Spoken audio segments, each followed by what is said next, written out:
Olá, meus amigos, graça e paz da parte do nosso Senhor e Salvador Jesus Cristo. Satisfação estar aqui com vocês mais uma vez. E hoje nós vamos começar uma nova série aí de um grande estudo falando sobre um grande poder perseguidor. E esse estudo será dividido em 6 partes.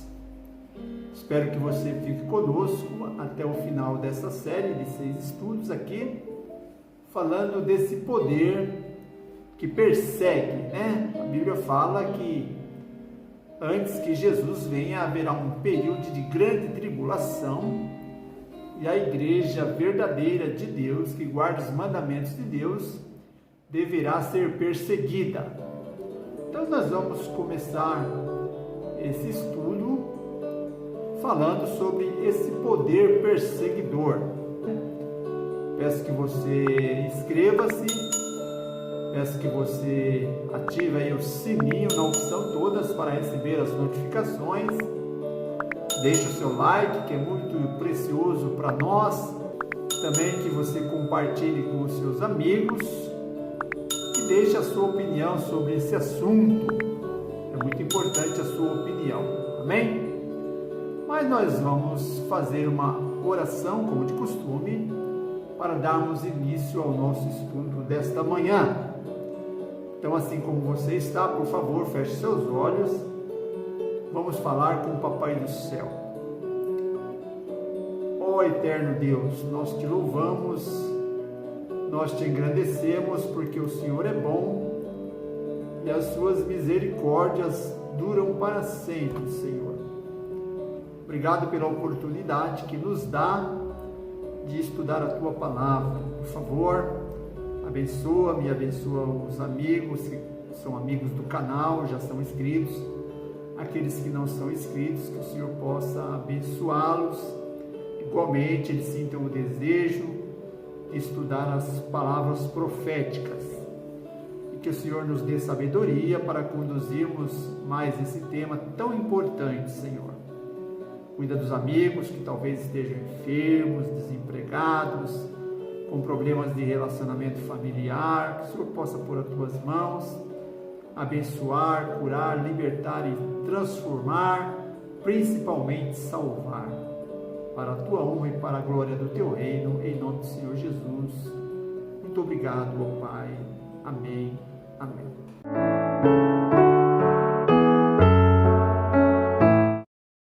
Vamos dar continuidade nesse primeiro tema, um grande poder perseguidor.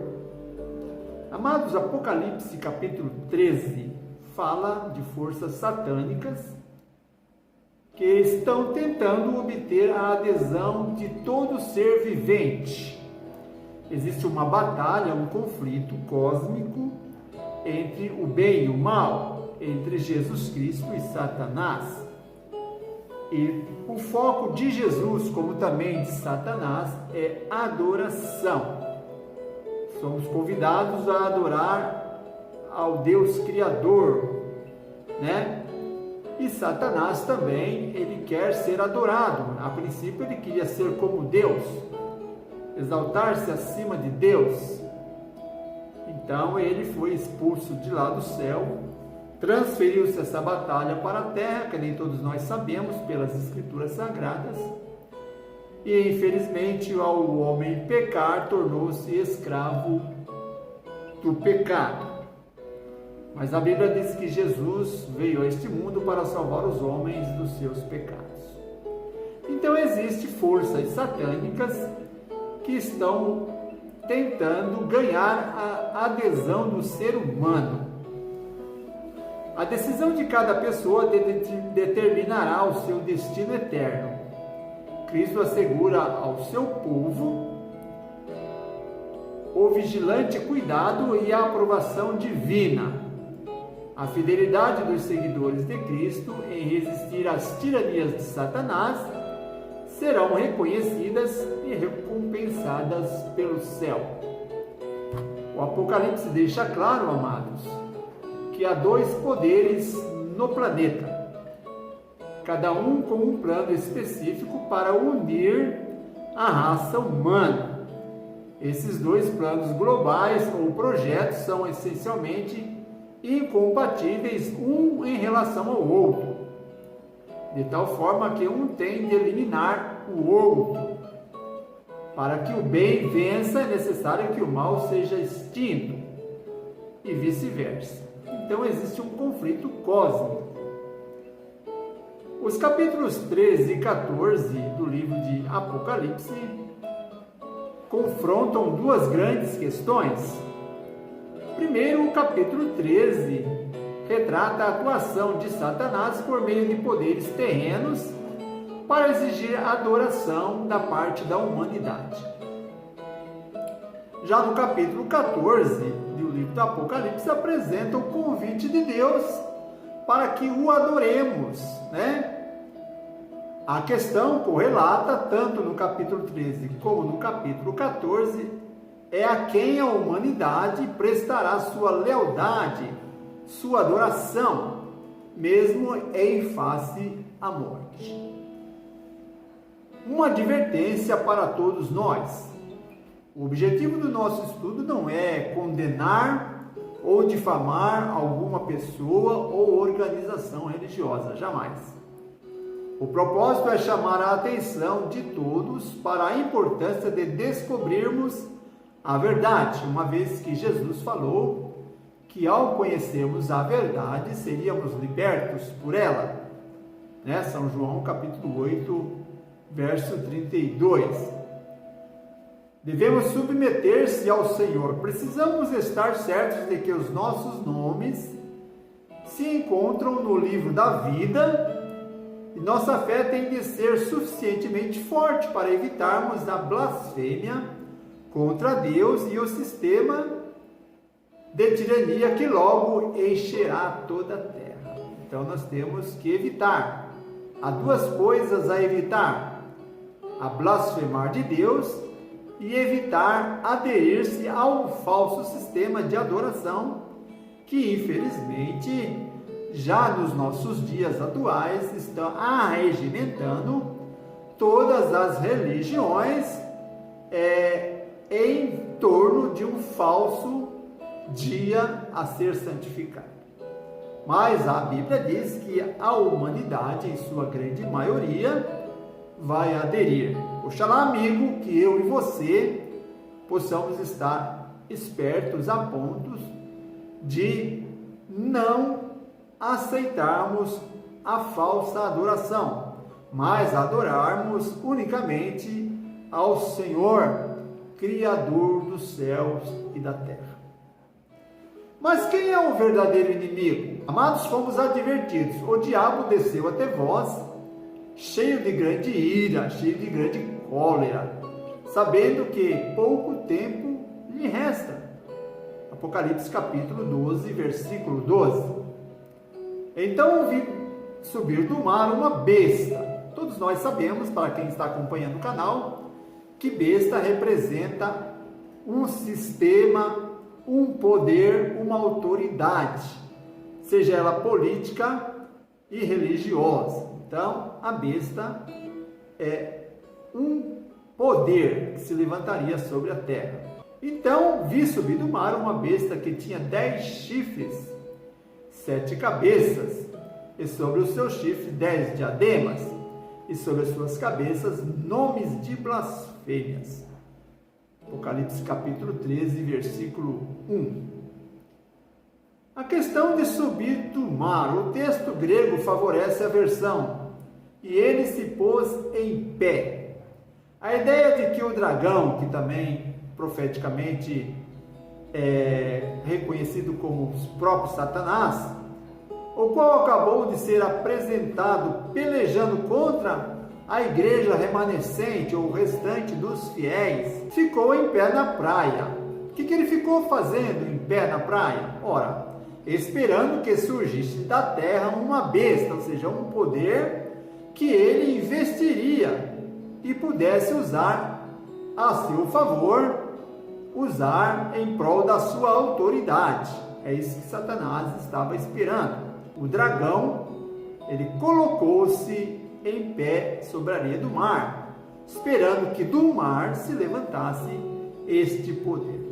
Já vimos que esta besta que sobe do mar, mar em linguagem profética, representa povos, multidões, nações e línguas. Então é um poder que surgiria no meio dos povos, uma região habitável. Então Satanás ele estava já de prontidão, esperando esse poder surgir sobre a terra para que ele pudesse usá-lo a seu favor. Então a besta que surge do mar, ela surge onde existem muitas pessoas, um território habitável. Ela também tem 7 cabeças. Em nosso estudo do capítulo 12, verificamos que o dragão representa primariamente Satanás, secundariamente o Império Romano. O Império Romano foi usado pelo próprio Satanás para perseguir os cristãos, judeus e não judeus. Nós sabemos que o Império Romano foi um grande perseguidor dos filhos de Deus, o qual foi usado por Satanás para perseguir a Cristo. Foi sobre o Império Romano, inclusive, que o próprio Cristo foi crucificado. Alguns comentaristas consideram as 7 cabeças como sendo 7 poderes que combateriam a verdade e o povo de Deus. Por exemplo, o Egito, Êxodo 5 a 14, a Síria, 2 Reis 17, 1 a 8, a Babilônia, Daniel capítulo 7, verso 7, e Roma papal, Daniel 7, verso 8, verso 21, verso 24 e verso 25. A opinião corrente é que as 7 cabeças do dragão são as mesmas 7 cabeças da besta, semelhante ao leopardo, do capítulo 13, e da besta escarlate, do capítulo 17. Você pode ver isso na lição da Escola Sabatina, número 893, página 31. Mas o que tem a ver os 10 chifres da besta? O Império Romano, no tempo de João, dividiu-se mais tarde. A comparação com Daniel capítulo 7, versos 7 e 8 e o verso 24 denota que os 10 chifres são das 3 bestas do Apocalipse 12, 13 e 17 e representam as divisões nacionais em que se fragmentou o Império Romano. Muito bem, o Império Romano, que nem todos que conhecem a história geral, sabem que diferentemente de Babilônia, diferentemente dos Medos e Persas, diferentemente da Grécia, o Império Romano ele não foi invadido ou dominado por nenhum outro império. Pelo contrário, ele foi minado nas suas bases por tribos bárbaras, ok? O Império foi enfraquecendo-se a ponto de o que era o Império dos Césares passarem então para o Império, o sistema papal, ok? Então o Império, além de ser um político, passou a ser também um Império político religioso. A besta que vi era semelhante ao leopardo, e os seus pés como de urso, sua boca como de leão, e o dragão deu-lhe o seu poder, o seu trono e grande autoridade. Apocalipse capítulo 13, verso 2. Leopardo, urso e leão. O que significa? Visto que a besta semelhante ao leopardo tem certas peculiaridades, né, dos 3 animais de Daniel 7, ou seja, o leão, o urso e o leopardo, o poder representado por ela possuiria características que se destacaram nos reinos de Babilônia, Pérsia e Grécia. E quais eram essas características? Perseguição, opressão ao povo de Deus. Lição da Escola Sabatina, página 893, página 32. E Comentário Bíblico Adventista, volume 7, página 817. Então o dragão deu-lhes o seu poder, o seu trono e grande autoridade. Ou seja, essa besta que surgiu do mar, ou seja, esse império, este poder, que surgiu do mar, no meio das nações, recebeu a autoridade do próprio diabo para perseguir o povo de Deus. É isso que está dizendo aqui. Então o dragão, o diabo, deu-lhe o seu poder, o seu trono e a sua autoridade. Historicamente, há um só poder que recebeu a sede e a autoridade de Roma dos Césares. Quem era? Tal como havia sido profetizado, e este poder é Roma papal, ok? Sabemos que o Império Romano, ele foi dirigido pelo próprio Satanás para perseguir a Cristo e os cristãos. E esse poder, ele transferiu-se dos Césares para os papas. Muito bem. No capítulo 13, verso 1 a 10, descreve-se a besta, ou seja, um poder, um rei ou reino semelhante ao leopardo, a qual o dragão, que é o próprio Satanás, deu o seu poder, o seu trono e o seu poderio. Esse é um símbolo, como a maioria dos protestantes tem crido, que representa o sistema papal, que se sucedeu ao trono e poderio uma vez mantidos pelo antigo Império Romano. Foi-lhe dada uma boca para proferir grandes coisas e blasfêmias, e deu-se-lhe poder para agir por 42 meses. Abriu-se sua boca em blasfêmia contra Deus, para blasfemar do seu nome, e do seu tabernáculo, e dos que habitam no céu. Foi-lhe permitido fazer guerra contra os santos e vencê-los. Deu-se-lhe poder sobre toda a tribo, língua e nação. Apocalipse 13, versos 5 a 7. Esta profecia, queridos, que é quase idêntica à descrição da ponta pequena de Daniel, capítulo 7, refere-se inquestionavelmente ao poder do sistema papal. O Grande Conflito, página 438. No sexto século, tornou-se o papado firmemente estabelecido. Fixou-se a sua sede e o seu poderio na cidade imperial e declarou-se ser o bispo de Roma, o cabeça de todas as igrejas. O paganismo cedera lugar ao papado. Grande Conflito, página 52. A questão, então, é a lealdade a Deus. 3 mensagens bíblicas retratam o mesmo poder, ou seja, o anticristo proferirá palavras contra o Altíssimo, destruirá os santos do Altíssimo, cuidará em mudar os tempos e a lei de Deus, e eles serão, eles quem? Os santos, os cristãos, serão entregues em suas mãos por um tempo e tempos e metade de um tempo. Daniel capítulo 7, versículo 25. Uma besta semelhante ao leopardo. Eu pus-me sobre a areia do mar e vi subir do mar uma besta que tinha 7 cabeças, 10 chifres, e sobre os seus chifres 10 diademas, e sobre as suas cabeças um nome de blasfêmia. E a besta que vi era semelhante ao leopardo, e os seus pés como de urso, e sua boca como de leão. E o dragão, Satanás, deu-lhe o seu poder, o seu trono e grande poderio. E vi uma das suas cabeças ferida de morte, e a sua chaga mortal fora curada. Toda a terra se maravilhou após a besta, e adoraram o dragão que deu à besta o seu poder, e adoraram a besta, dizendo: quem é semelhante à besta? Quem poderá batalhar contra ela? E foi-lhe dada uma boca para proferir grandes coisas e blasfêmias.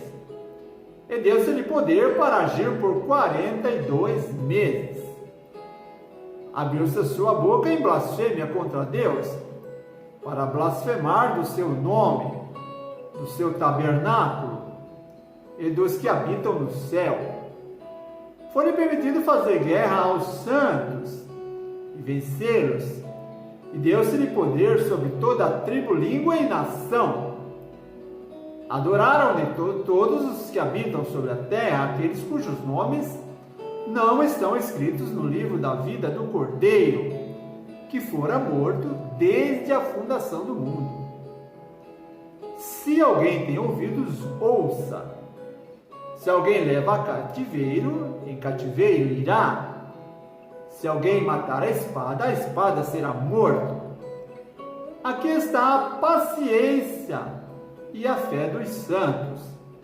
Apocalipse capítulo 13, verso 1 a 10. O homem do pecado. Ninguém de maneira vos engane, diz o apóstolo Paulo, porque não será assim sem que antes venha a apostasia. O que é a apostasia? A apostasia é o abandono da verdade e a instituição do erro, da mentira, abandono da pureza da doutrina e a instituição das falsas doutrinas e tradições humanas. E se manifeste o homem do pecado, o filho da perdição, o qual se opõe e se levanta contra tudo o que se chama Deus ou se adora, de sorte que se assenta como Deus no templo de Deus, querendo parecer Deus. Então esse é o espírito de Satanás. Satanás, a princípio, ele queria ser como Deus, semelhante ao Altíssimo, queria estabelecer o seu trono acima das estrelas, ser semelhante a Deus, é o que ele queria ser adorado. Então este homem do pecado, ele se assentará como Deus no templo de Deus, querendo parecer Deus. É um homem que se titula representante de Deus na terra. Não vos lembrais de que estas coisas vos dizia quando ainda estava convosco? O apóstolo Paulo pergunta. E agora vós sabeis o que o detém, para que o seu próprio tempo seja manifestado. Porque já o ministério da injustiça opera. Somente há um que agora o detém, até que do meio seja tirado. E então será revelado o iníquo, a quem o Senhor desfará pelo sopro da sua boca, e aniquilará pelo resplendor da sua vinda. Então esse poder, a qual Satanás deu autoridade, ao qual é dirigido pelo filho da perdição, que se assenta no trono de Deus, querendo ser Deus, será aniquilado no dia da volta do Senhor Jesus Cristo. Segundo Tessalonicenses, capítulo 2, verso 3 a 8. Um ponto importante no simbolismo de cada uma dessas profecias é muito importante para o nosso estudo, a saber, que houve a alteração dos 10 mandamentos e a instituição de um falso sábado. E esse falso sábado chama-se domingo. Observemos o seguinte: a ponta pequena, o que deveria fazer? Cuidar os tempos e a lei de Deus. Quando se refere a tempo, nós sabemos que Deus instituiu o dia do sábado, 24 horas, para que nós tivéssemos comunhão com Ele. Foi um tempo estabelecido por Deus, mas esse tempo foi mudado do sábado para o domingo, E a lei foi alterada. Os 10 mandamentos originais estão no livro de Êxodo, capítulo 20, verso 3 ao 17. Mas o catecismo da doutrina católica, do sistema papal, eles aboliram o segundo mandamento, que proíbe a adoração à imagem de escultura, tiraram o sábado e colocaram o domingo como dia de guarda e pegaram o 10º mandamento e dividiram em 2 partes. Então foram essas as alterações que foram feitas na lei de Deus. O homem do pecado, ou homem da iniquidade, assenta-se no templo de Deus, ostentando-se como se fosse o próprio Deus. Segundo Tessalonicenses, capítulo 2, verso 4. A besta semelhante ao leopardo impõe a sua marca ou sinal, que também é conhecido como sinal da besta, ou seja, é a consciência marcada, é um sinal de aceitação de uma doutrina e ensinamento deturpado, a aceitação de um falso dia de guarda, que consequentemente constitui-se num falso sistema de adoração a Deus. Okay? Foi o papado quem cuidou em mudar os 10 mandamentos, introduzindo então a observância do domingo em lugar do sábado, no 7º dia. Este ato exalta o papado acima de Deus e o coloca no lugar que pertence a Deus.